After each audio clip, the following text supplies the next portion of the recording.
Los hombres más ricos de Estados Unidos no temen perder dinero, temen perder el control. Durante décadas, estas familias han dormido tranquilas, sabiendo que el juego estaba manipulado a su favor, que cada regla, cada ley, cada válvula del sistema financiero estaba diseñada para proteger exactamente lo que ellos poseen. Pero algo cambió en 2009, en algo que no pudieron comprar, algo que no pudieron regular desde adentro, algo que no necesitaba su permiso para existir. Y Bitcoin amenaza exactamente eso, pero no de la forma que te han contado. No se trata de volatilidad, no se trata de riesgo, no se trata de burbujas especulativas, ni de tecnología que no entienden. Los viejos multimillonarios de Estados Unidos, banqueros de séptima generación, herederos de imperios industriales, arquitectos del sistema monetario moderno, comprenden perfectamente lo que Bitcoin representa, y precisamente por eso, lo temen, porque Bitcoin no es una inversión, es una puerta de salida, una que ellos no pueden cerrar. Escúchame bien, cuando Jamie Dimon llama a Bitcoin una estafa, cuando Warren Buffett lo compara con veneno para ratas al cuadrado, cuando Charlie Munger exige su prohibición total, no están protegiendo tu dinero, están protegiendo el sistema que convirtió sus millones en miles de millones, sin producir un solo bien tangible. Hoy vas a descubrir 3 verdades que las élites financieras preferirían que nunca conocieras. Primera revelación: por qué los multimillonarios del old money nunca adoptaron Bitcoin públicamente, y cómo esa ausencia revela más que cualquier declaración oficial. Segunda revelación: ¿qué poder específico pierden si Bitcoin se convierte en reserva de valor global? ¿Y por qué ese poder vale más que cualquier cantidad de dinero? Tercera revelación: ¿por qué algunos de los mismos multimillonarios que condenan Bitcoin públicamente lo están acumulando en silencio? ¿Y qué nos dice esto sobre lo que realmente viene? Al final de este video, verás el sistema financiero con otros ojos. Comprenderás que la batalla no es entre viejos y jóvenes, es entre quienes controlan las reglas y quienes quieren jugar un juego diferente. Déjame mostrarte exactamente cómo llegamos hasta aquí. Para entender por qué Bitcoin aterroriza a las dinastías financieras estadounidenses, primero necesitas comprender qué es realmente el old money y cómo construyó su imperio invisible. El old money no son simplemente personas ricas, son familias cuya riqueza atravesó generaciones intactas, creciendo silenciosamente a través de guerras, depresiones y revoluciones tecnológicas en los Rockefeller, los Morgan, los Malone, apellidos que raramente aparecen en las listas de Forbes, pero cuyos bisnietos controlan fondos que mueven mercados enteros. Su poder no reside en fábricas ni en plataformas digitales, reside en algo mucho más fundamental: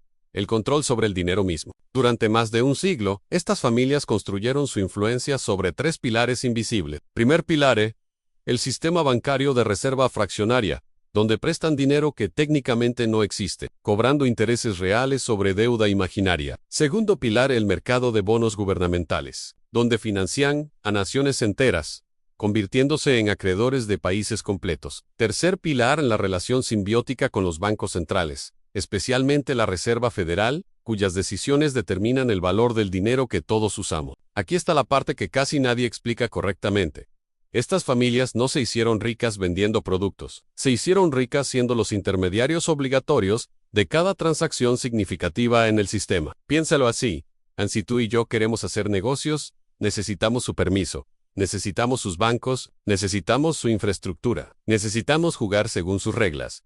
Y cada vez que jugamos, ellos cobran su comisión, no porque produzcan valor, sino porque controlan el tablero. Entonces llega Bitcoin en 2009 a un sistema de dinero digital que no requiere bancos, que no necesita intermediarios, que no pide permiso a ninguna institución financiera para funcionar. Un activo que no puede ser inflado, manipulado ni confiscado por decreto gubernamental. Para un ciudadano común, Bitcoin es una tecnología interesante. Para un especulador, es una oportunidad de ganancias. Pero para las dinastías del old money, Bitcoin es algo completamente diferente. Es una declaración de independencia. Y aquí empiezan las contradicciones fascinantes. En público, estos multimillonarios ridiculizan Bitcoin constantemente. Warren Buffett, con su fortuna de más de 100,000 millones construida sobre inversiones tradicionales, ha declarado que Bitcoin no produce nada y que probablemente terminará mal. Jamie Dimon, CEO de JPMorgan Chase, llamó a Bitcoin fraude en 2017, amenazando con despedir a cualquier empleado que lo comerciara. Pero,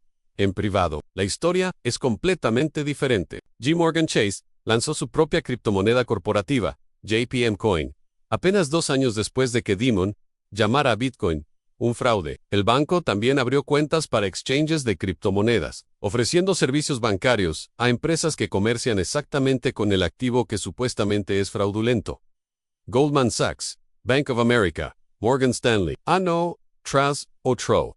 Los gigantes bancarios abrieron mesas de trading de criptomonedas. Hipocresía. No exactamente, es algo más calculado. Mira, cuando Warren Buffett critica Bitcoin, no está mintiendo según su sistema de valores. Buffett construyó su imperio comprando empresas que producen ganancias cuantificables en seguros, refrescos, ferrocarriles, bancos. Su modelo mental del valor está atado a la producción tangible. Bitcoin desafía esa lógica completamente. No paga dividendos, no tiene ganancias corporativas, no tiene un CEO que puede ser presionado. Y precisamente por eso, representa una amenaza existencial a todo lo que hizo funcionar su modelo de riqueza. Pero hay otra capa más profunda. Estas declaraciones públicas cumplen una función estratégica: mantener a Bitcoin como un activo marginal, ridiculizado, demasiado arriesgado para inversores institucionales serios. Porque mientras Bitcoin permanezca en los márgenes, el sistema tradicional mantiene su monopolio. El problema es que ya no está en los márgenes. Y aquí es donde la historia se vuelve realmente interesante. Bitcoin no es una inversión, es una amenaza al sistema que los hizo ricos. Déjame explicarte exactamente cómo funciona esta amenaza y por qué es mucho más peligrosa para las élites de lo que cualquier análisis financiero superficial podría revelar. El poder del old money no se construyó sobre trabajar más duro ni sobre innovación tecnológica. Se construyó sobre un privilegio estructural tan profundo que la mayoría de las personas ni siquiera lo percibe. El control sobre la creación del dinero mismo. Aquí está la mecánica real. Cuando un gobierno necesita dinero para una guerra, para infraestructura, para programas sociales, tiene dos opciones: cobrar impuestos o pedir prestado. Los impuestos son políticamente costosos. Entonces, los gobiernos emiten bonos. ¿Quién compra esos bonos? Los grandes bancos y fondos de inversión controlados por las dinastías del old money. Pero aquí está el verdadero trucón. Esos bancos no compran los bonos con dinero que tienen. Crean el dinero en el momento de la compra, contabilizándolo como activo en sus libros. Esencialmente, prestan dinero que no existía hasta ese momento, y el gobierno promete devolverlo, con intereses, usando impuestos reales cobrados a ciudadanos reales. Es el negocio perfecto. Prestas algo que inventaste, recibes algo real a cambio, y todo es completamente legal. Ahora, cuando los bancos centrales necesitan estimular la economía, imprimen más dinero.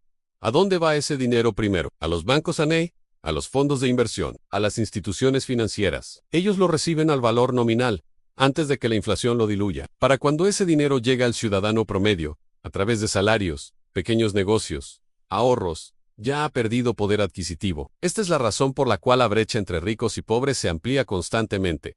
Incluso en periodos de crecimiento económico, no es un accidente, es una característica del sistema. Y Bitcoin amenaza exactamente este mecanismo. Visualiza esto: en Bitcoin tiene un suministro máximo programado de 21 millones de monedas. No importa cuántos gobiernos entren en pánico, no importa cuántos banqueros exijan liquidez, no importa cuántos políticos prometan estímulos, nadie puede imprimir más Bitcoin, nadie puede manipular su escasez, nadie puede devaluarlo por decreto. En un sistema Bitcoin, cuando un gobierno necesita dinero, tiene que pedirlo prestado de verdad, con tasas de interés reales, con colateral verificable, sin trucos contables, sin expansión monetaria mágica. Para ti y para mí, esto suena justo. Para las dinastías del old money, esto es apocalíptico. Piensa en los números reales. En 2020, durante la pandemia, la Reserva Federal imprimió aproximadamente $3 billones. 3 millones de dólares creados de la nada. ¿Quién recibió ese dinero primero? Los grandes bancos, que lo usaron para comprar activos en acciones, bienes raíces, bonos corporativos. Mientras las pequeñas empresas quebraban, los multimillonarios duplicaron su riqueza. Jeff Bezos aumentó su fortuna en más de 70,000 millones durante la pandemia. Elon Musk multiplicó la suya varias veces, no porque Amazon o Tesla produjeran proporcionalmente más valor, sino porque el dinero impreso inflaba el precio de sus acciones. Ahora imagina un mundo donde este truco no funciona, donde el dinero no puede ser impreso arbitrariamente, donde acumular riqueza real requiere producir valor real, donde los intermediarios financieros no pueden extraer rentas simplemente por existir. Ese mundo se llama Bitcoin. Y las implicaciones son aún más radicales. En el sistema actual, tu pensión, tus ahorros, tu salario, todo pierde valor constantemente debido a la inflación. Te dicen que la inflación del 2-3% anual es saludable.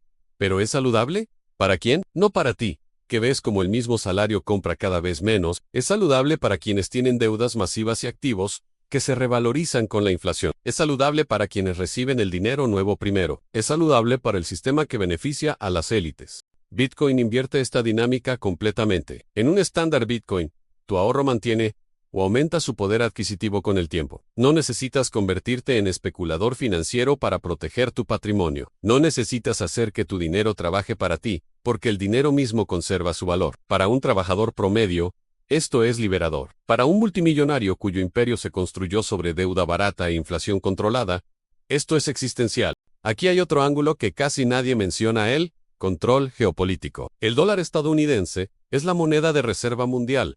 ¿Qué significa esto? Que Estados Unidos puede imprimir papeles y comprar bienes reales de otros países, que puede sancionar a naciones enteras simplemente negándoles acceso al sistema bancario internacional, que puede financiar guerras sin cobrar impuestos directamente, y las dinastías del old money están profundamente entrelazadas con este sistema. Sus fortunas no solo dependen del dólar, sino del dominio del dólar.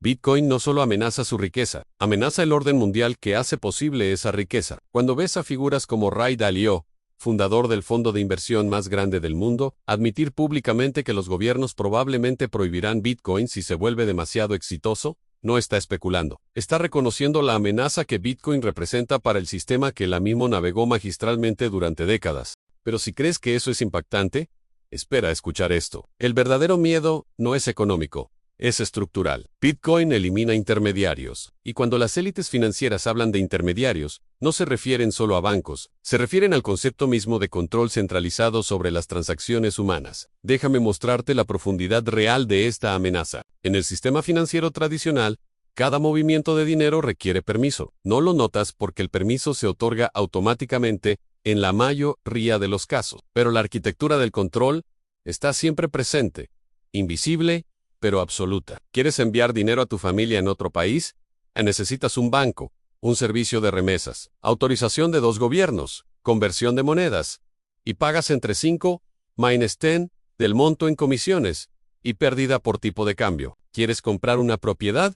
Necesitas un banco que apruebe tu hipoteca, un notario que certifique, un registro que valide, y todos cobran su parte. ¿Quieres invertir en una startup prometedora? Necesitas calificar como inversionista o acreditado, pasar por plataformas reguladas y aceptar que las mejores oportunidades están reservadas para quienes ya son ricos. Cada una de estas fricciones no es accidental, es diseño y temis, y cada fricción genera ganancias para los intermediarios. El sistema bancario global mueve aproximadamente $5 billones diariamente. Las comisiones por transacciones internacionales generan más de 200.000 millones anuales. Los bancos de inversión cobran miles de millones en comisiones por fusiones, adquisiciones y ofertas públicas. Las tarjetas de crédito extraen 2-3% de cada compra que realizas. Todo este dinero, cientos de miles de millones anuales, existe únicamente porque el sistema requiere intermediarios de confianza. Bitcoin elimina esta necesidad por completo. Con Bitcoin, puedes enviar $1 millón a Tokio, Lagos o Buenos Aires en minutos, con comisiones de menos de $5, sin pedir permiso a nadie. Puedes verificar la transacción tú mismo. Puedes custodiar tu propia riqueza. Puedes participar en cualquier mercado global sin intermediarios que decidan si eres suficientemente sofisticado para invertir. Y aquí está la parte que realmente aterra a las élites. No pueden detenerlo apagando un servidor central. No pueden congelarlo con una orden judicial. No pueden inflarlo con política monetaria. No pueden censurarlo bloqueando un proveedor de servicios. Bitcoin es resistente a la censura por diseño, y la resistencia a la censura es profundamente peligrosa para quienes ejercen poder a través del control de infraestructura. Mira cómo reaccionan cuando este control se ve amenazado. En 2022, cuando los camioneros canadienses protestaron contra las políticas gubernamentales, el primer ministro Justin Trudeau ordenó el congelamiento de sus cuentas bancarias sin juicio, sin debido proceso. Simplemente cortó su acceso al sistema financiero.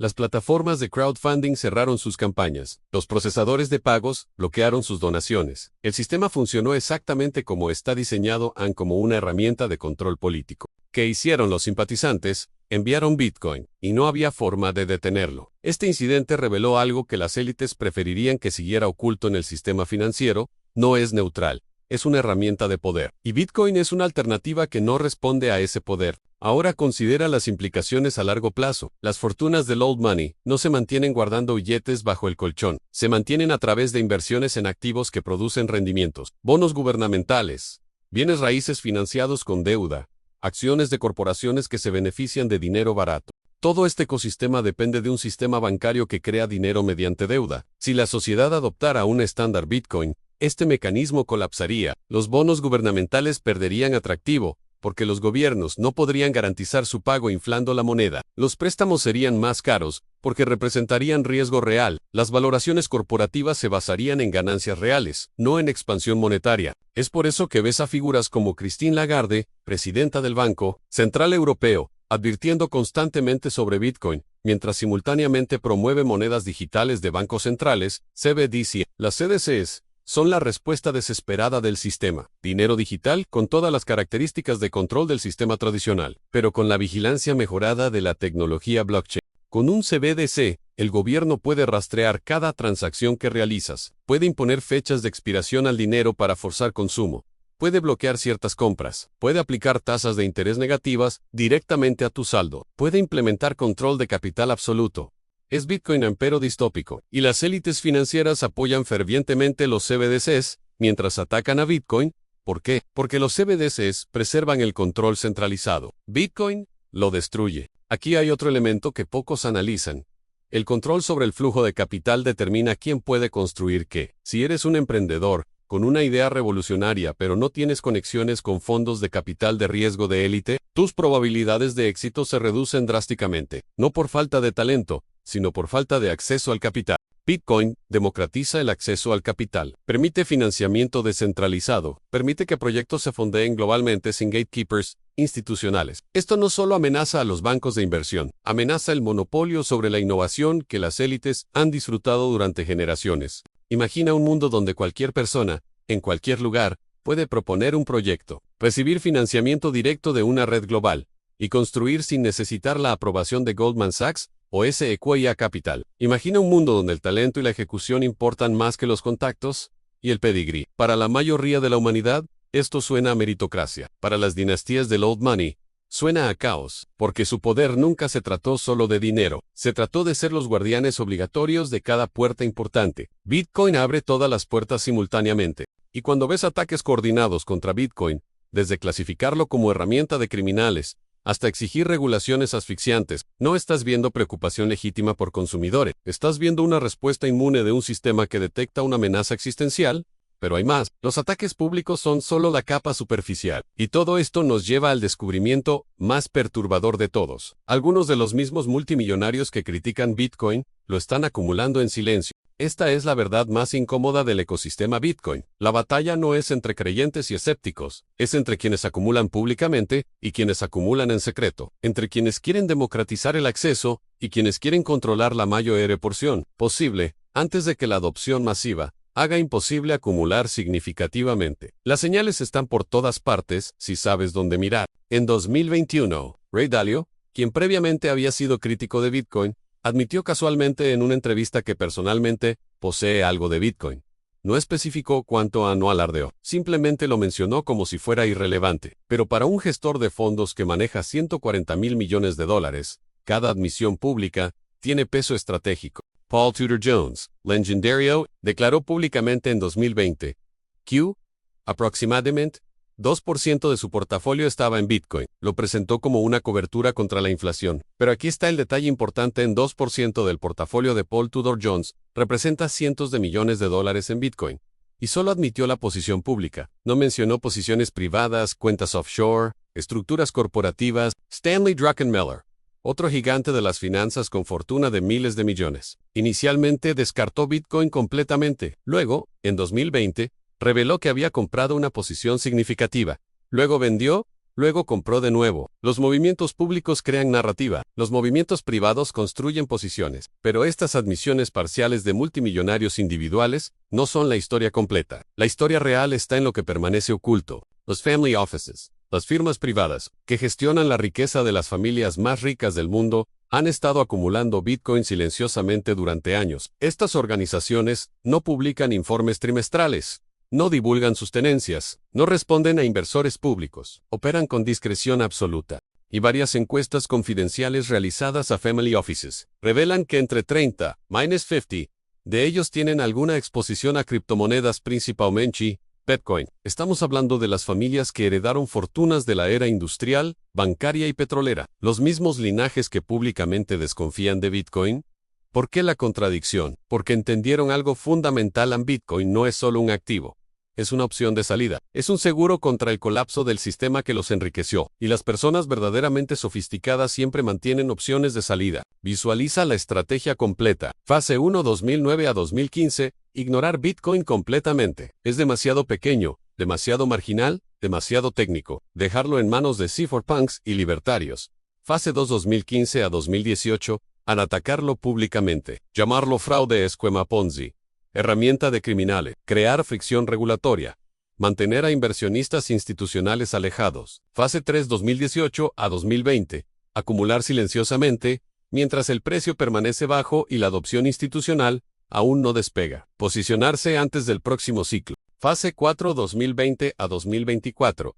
A permitir adopción institucional controlada. ETFs de Bitcoin aprobados, pero gestionados por las mismas instituciones tradicionales: BlackRock, Fidelity, Vanguard. La narrativa cambia de fraude a activo digital emergente. Phase 5. Controlar la mayor porción posible de un activo, que puede convertirse en la reserva de valor global, mientras públicamente se presenta como innovación y modernización. Es el movimiento perfecto. Criticar públicamente para mantener precios bajos y adopción lenta. Acumular privadamente antes de que la masa crítica de adopción haga imposible acumular posiciones significativas. Luego, cuando Bitcoin sea inevitablemente mainstream, controlar la mayor porción posible del nuevo sistema. Las élites no están abandonando Bitcoin, están posicionándose para dominarlo también. Considera los ETFs de Bitcoin Spot, aprobados en Estados Unidos en 2024, presentados como victoria para la democratización de Bitcoin. Pero mira quién controla esos ETFs: BlackRock, la gestora de activos más grande del mundo,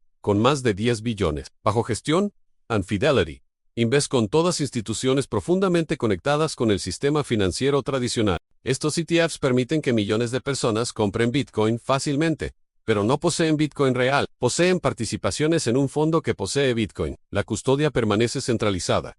El control permanece centralizado. Si mañana hay presión regulatoria o política para congelar, confiscar o limitar Bitcoin, esas instituciones responderán a la autoridad, no a los tenedores de participaciones.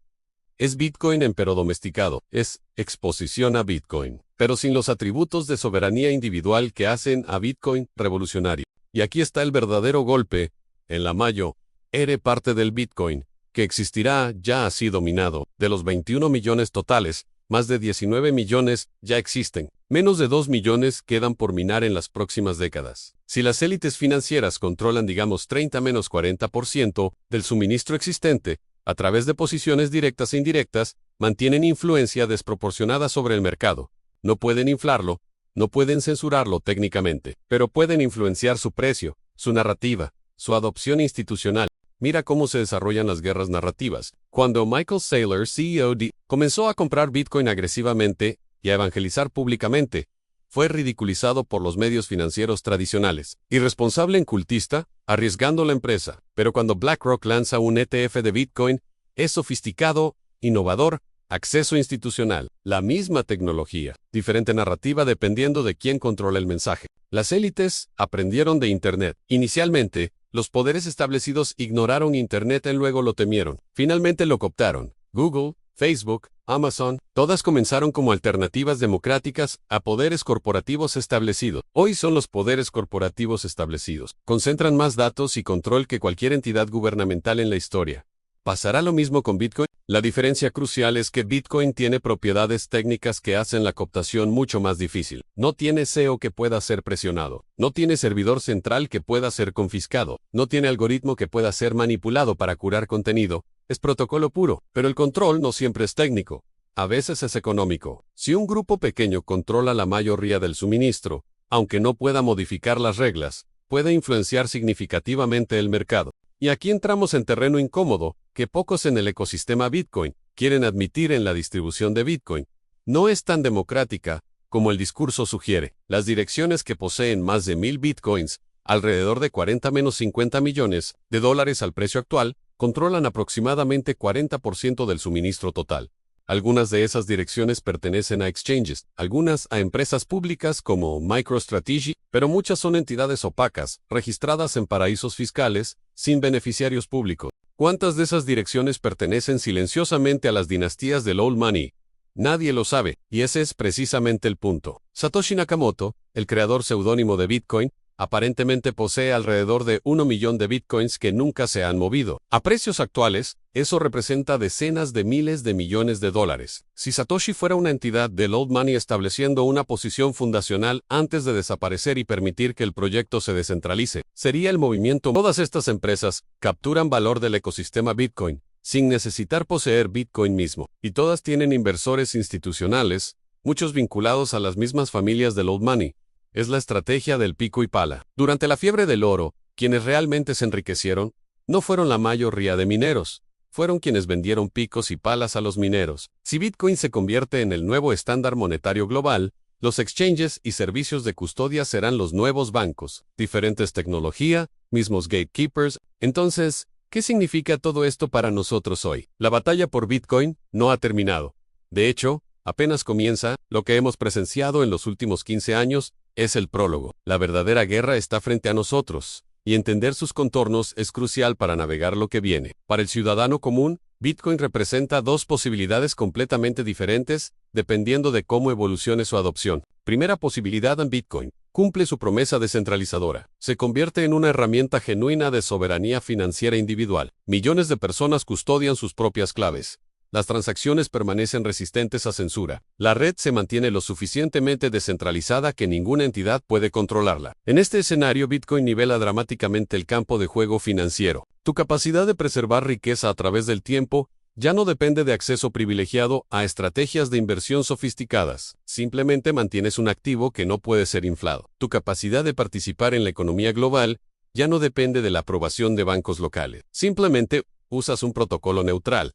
Este es el Bitcoin que los cypherpunks imaginaron, el Bitcoin que amenaza genuinamente a las élites financieras. Segunda posibilidad: Bitcoin se convierte en un activo institucional. Cada vez que alguien compra Bitcoin a través de un ETF en lugar de aprender autocustodia, el segundo escenario se vuelve un poco más probable. Cada vez que alguien aprende a mantener sus propias claves, a verificar transacciones, a entender el protocolo, el primer escenario se refuerza. Y aquí está lo fascinante.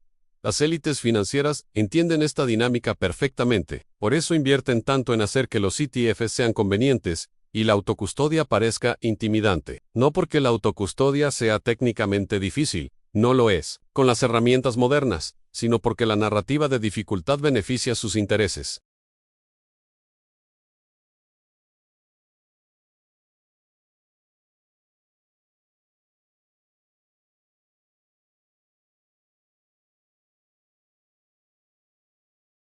Si adoptan Bitcoin extensivamente, con comprensión genuina de autocustodia y resistencia a censura, el cambio de poder es inevitable, porque la riqueza eventualmente fluye hacia quien controla el mejor dinero, y si las generaciones jóvenes deciden colectivamente que el mejor dinero es Bitcoin autocustodiado, las dinastías del Old Money enfrentan una erosión generacional de poder. Pero eso es un sí enorme. Las élites no se sientan pasivamente mientras el poder se erosiona. Contraatacan con narrativa, regulación, cooptación institucional. Mira las propuestas regulatorias emergiendo globalmente. La Unión Europea quiere reglas que hagan ilegal el uso de billeteras autocustodiadas, sin reportar cada transacción. Estados Unidos propone legislación que requeriría KYC, se conoce a tu cliente para todas las transacciones cripto. China prohibió directamente minería y trading. Cada una de estas medidas se presenta como protección al consumidor o prevención de lavado de dinero, y puede haber elementos legítimos de esa preocupación, pero el efecto neto es hacer que la participación no custodial en Bitcoin sea cada vez más difícil para ciudadanos comunes. Mientras tanto, las instituciones financieras obtienen licencias, cumplen regulaciones y se convierten en los únicos participantes. No es coordinación conspirativa explícita, es alineación de incentivos. Cuando tu poder depende de control sobre el sistema monetario y aparece una amenaza a ese control, respondes predeciblemente. Pero aquí está lo que hace a Bitcoin particularmente resistente. No necesita mayoría política, no necesita aprobación institucional para seguir funcionando. Mientras exista una minoría comprometida de participantes ejecutando nodos, verificando transacciones, minando bloques, la red persiste.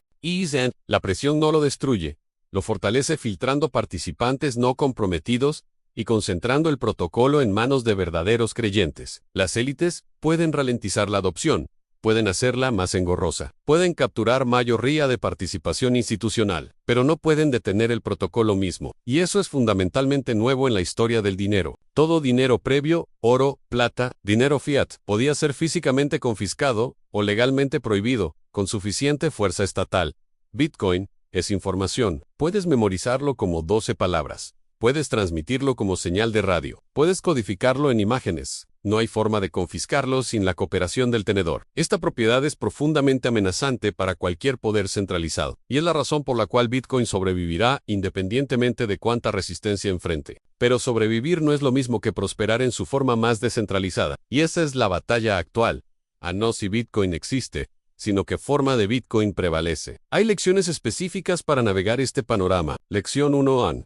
La narrativa pública raramente refleja las posiciones privadas de élites. Cuando figuras poderosas atacan Bitcoin públicamente, pregúntate qué están haciendo privadamente. Lección 2. A la conveniencia institucional viene con costo de soberanía. ETFs y productos custodiales son acceso fácil, pero no son Bitcoin en su forma más poderosa. Lección 3. La educación es resistencia. Cada persona que entiende genuinamente cómo funciona Bitcoin, cómo custodiarlo, cómo verificarlo, se vuelve un nodo en la resistencia contra captura institucional. Lección 4. La escasez es suficiente. Incluso si Bitcoin se vuelve mayormente custodial institucionalmente, su escasez programática lo hace superior al dinero fiat. No es ideal, pero sigue siendo progreso. Lección 5. La tecnología avanza más rápido que la regulación. Soluciones de segunda capa como Lightning Network, mejoras de privacidad como Taproot y futuros desarrollos pueden preservar características descentralizadas, incluso bajo presión regulatoria. El futuro no es binario, no es Bitcoin. Revoluciona todo, versus Bitcoin fracasa completamente. Es un espectro de posibilidades donde Bitcoin existe pero con diferentes grados de descentralización, accesibilidad y resistencia a censura. Y donde terminemos en ese espectro, depende de millones de decisiones individuales en los próximos años. Antis T. Terminar. Hay una última cosa que necesitas saber. El miedo nunca fue al activo, fue a lo que representa. Regresemos al principio. Los hombres más ricos de Estados Unidos no temen perder dinero. Son lo suficientemente sofisticados para cubrir riesgos, diversificar portafolios, navegar volatilidad. Han sobrevivido crisis financieras, colapsos. Di Marcato verdaderamente triunfa. No solo redistribuye riqueza, redistribuye poder, y el poder, a diferencia de la riqueza, es un juego de suma cero. Si tú ganas poder, alguien más lo pierde. Las dinastías del Old Money construyeron su posición siendo indispensables, y cada vez más parece que lo es. La estrategia óptima no es oposición total, es cooptación selectiva, acumular suficiente para mantener influencia en el nuevo orden, moldear regulaciones para preservar máximas ventajas posibles, construir negocios que capturen valor del ecosistema. Esto no es capitulación, es adaptation, y las familias que mantienen riqueza a través de siglos son maestras de la adaptación. Entonces, ¿qué significa esto para ti? Significa que Bitcoin no te salvará automáticamente del sistema, no hay botón mágico, pero sí te da una opción, una salida, una alternativa que no existía antes. Y en un mundo donde cada aspecto de tu vida financiera requiere permiso de instituciones que no responden a ti, tener una opción, una sola opción genuina, cambia todo.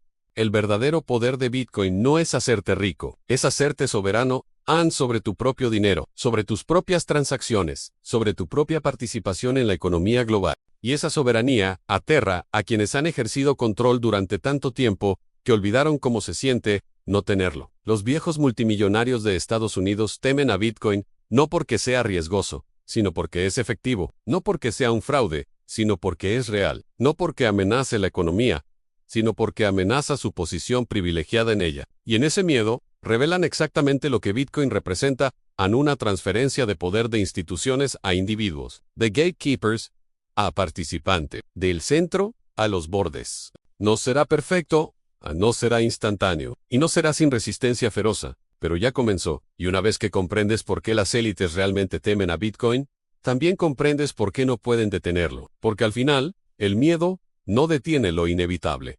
Solo revela quién tiene más que perder, y ahora tú sabes exactamente quiénes son.